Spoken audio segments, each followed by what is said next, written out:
ఓం సాయిరామ్. శ్రీ సచ్చిదానంద సమర్థ సద్గురు సాయినాథ్ మహారాజుకి జై. మన సాయి కుటుంబ సభ్యులందరికీ నమస్కారం అండి. ఎలా ఉన్నారు? ఏం చేస్తున్నారు? మీరందరూ కూడా సంతోషంగా, క్షేమంగా, ఆరోగ్యంగా ఉండాలని, సాయినాథుని యొక్క ఆశీస్సులు మనపై ఎప్పుడూ ఉండాలని మనస్ఫూర్తిగా ఆ సాయిని వేడుకుంటూ ఈరోజు వీడియోను మొదలు పెడుతున్నాను.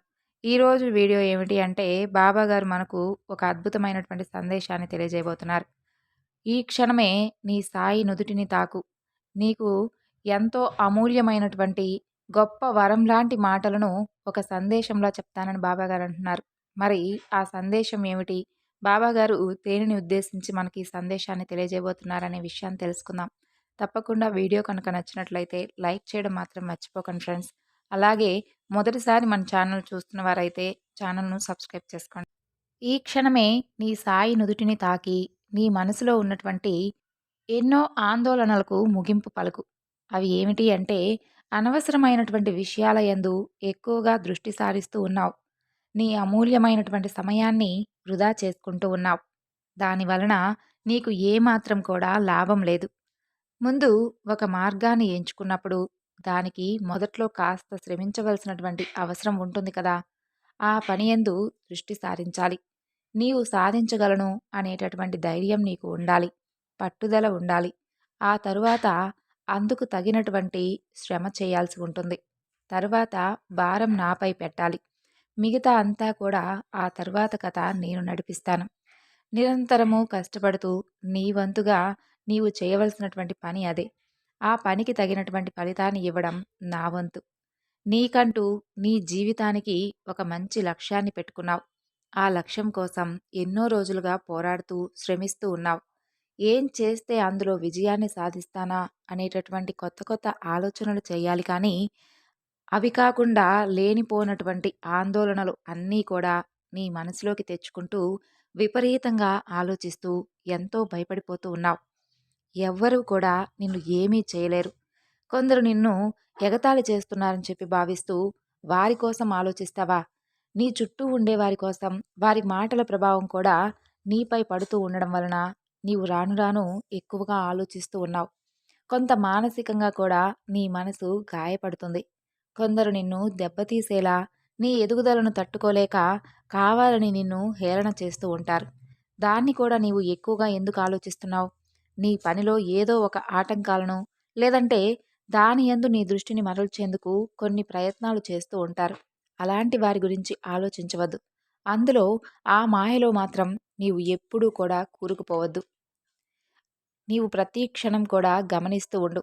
ఎవరైతే కావాలని పని కట్టుకొని మరీ కావాలని అలాంటి మాటలు నీకు చెబుతూ ఉంటారో అలాంటి వారిని దృష్టిలో ఉంచుకో. నీ స్థానం ఎంత గొప్ప స్థాయిలో ఉందో ఒక్కసారి ఆలోచించుకో. ఆ ఉన్నత శిఖరం నుండి నిన్ను కిందకి పడవేసేందుకు వారు చేసేటటువంటి ప్రయత్నమే ఆ మాటల తీరు. వారి బాధంతా కూడా ఏమిటో తెలుసా? నీవు ఎక్కడ వారికి అందనంత గొప్ప స్థాయికి వెళ్ళిపోతావో అనేటటువంటి భయంతో కావాలనే లేనిపోనటువంటి మాయమాటలను చెబుతూ నిన్ను ఎంతో నిరాశకు గురిచేస్తూ ఉంటారు. నీలో ఉన్నటువంటి లోపం కూడా అదే. ఎవరైనా కానీ నీతో కాసేపు మాట్లాడితే చాలు. నీ లక్ష్యం అంతా కూడా వదిలిపెట్టి, అవునా? నాకు నష్టం వస్తుందా? అసలు అందులో లాభం ఉంటుందా? ఎందుకులే అని చెప్పి వారి మాటల ధోరణిలో పడిపోయి నీ లక్ష్యాన్ని కూడా మర్చిపోతున్నావు. నిరాశకు గురి అవుతూ ఉన్నావు. వారికి తెలుసు. ఏమిటంటే నీకు ఎలాంటి మాటలు చెబితే నీవు నీ లక్ష్యాన్ని పక్కన పెడతావు అనేది వారికి బాగా తెలుసు. నీవు చేసేటటువంటి పనిలో వారికి పోటీ పడడం వారికి రాదు. నీ లక్ష్యాన్ని వారు ఎప్పుడూ కూడా చేరుకోలేరు. ఎందుకో తెలుసా? నీలో ఆత్మస్థైర్యం, నీలో ఉన్నటువంటి ఎన్నో గొప్ప గొప్ప ఆలోచనా విధానాలు వారికి లేవు. అలాంటి మాటలను విన్నట్లుగా వదిలివేయడం నీకే మంచిది. నీకు అసలు ఏమీ తెలీదు. అందుకే వారు నిన్ను ఎంతో నిరుత్సాహపరుస్తూ ఉన్నారు. నీలో ఉన్నటువంటి లోపాన్ని సరిచేసుకో. నీ తెలివితేటలతో, నీ నమ్మకంతో, ధైర్యంతో ముందుకు సాగిపో. అది చూసి తట్టుకోలేని వారు ఎందరో ఉంటూ ఉంటారు.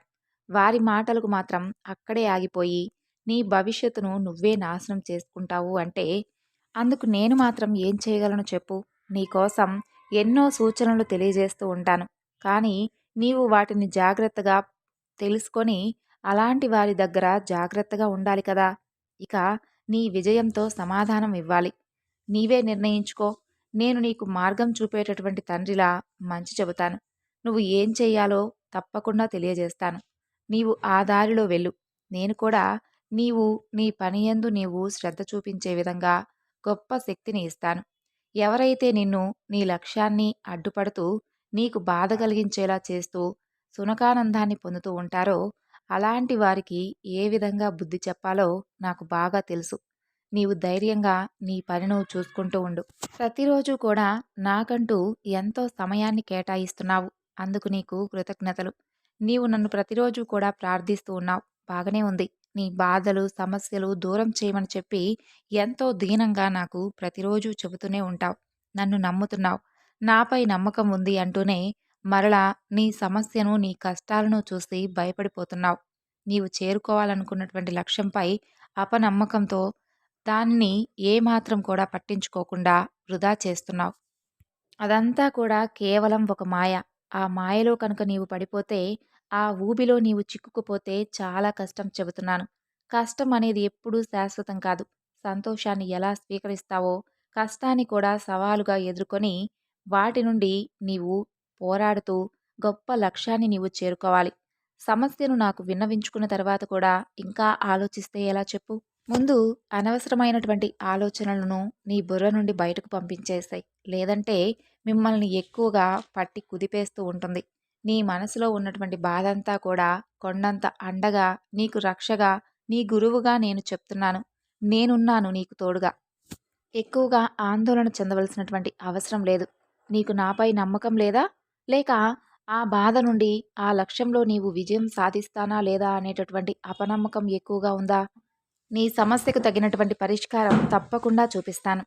అది నీవు తప్పకుండా గుర్తించి తీరాలి. కొన్నిసార్లు నీ కర్మ ప్రభావం వలన అది నీవు గుర్తించలేకపోవచ్చు. కానీ తప్పకుండా నీవు చేరుకోవాల్సినటువంటి గమ్యానికి కొందరు ఆటంకాలు సృష్టిస్తూ ఉంటే మాత్రం నేను చూస్తూ ఊరుకోను. వారికి సరైనటువంటి సమాధానం చెప్పే తీరుతాను. నీవు చేసేటటువంటి ప్రయత్నంలో విజయం ఎలా సాధించాలా అనేటటువంటి ఆలోచనలు మాత్రమే చేస్తూ ఉండు. అందుకోసమై ఎక్కువగా శ్రమించు. నీవు చేసేటటువంటి ప్రతి ప్రయత్నం కూడా ఎప్పుడూ వృధా కాదు. నేను నీకు హామీ ఇస్తున్నాను. నన్నే సర్వం అని భావించిన వారిని నేను ఎప్పటికీ కూడా విడిచిపెట్టను. నీకు నా సహాయం కాస్త ఆలస్యంగా అందవచ్చేమో కానీ నీ చుట్టూ ఉండేవారితో నీ జీవితాన్ని పోల్చుకొని అధైర్యపడకుండా ముందుకు సాగిపోతూ ఎంతో శ్రమ చేస్తూ గొప్ప లక్ష్యాన్ని నీవు పొందాలి. నీ బాబా ఏదైనా కానీ చేయగలిగినటువంటి గొప్ప సమర్థుడు. ఇది నీవు నమ్మిన నాడు నీవు అనుకుంటున్నటువంటి పనిలో ఎప్పుడూ కూడా అపజయం అనేది రాదు. సంతోషంగా ఉండు. సో విన్నారు కదండి ఈరోజు బాబాగారు చెప్పినటువంటి సందేశం. ఈ సందేశం మీ అందరికీ నచ్చింది అనుకుంటున్నాను. నచ్చితే తప్పకుండా మరికొంతమందికి షేర్ చేయండి. మరొక చక్కని బాబాగారి సందేశంతో మరలా కలుసుకుందాం. అంతవరకు నమస్కారం. ఓం సాయిరాం. సర్వేజన సుఖినో భవంతు.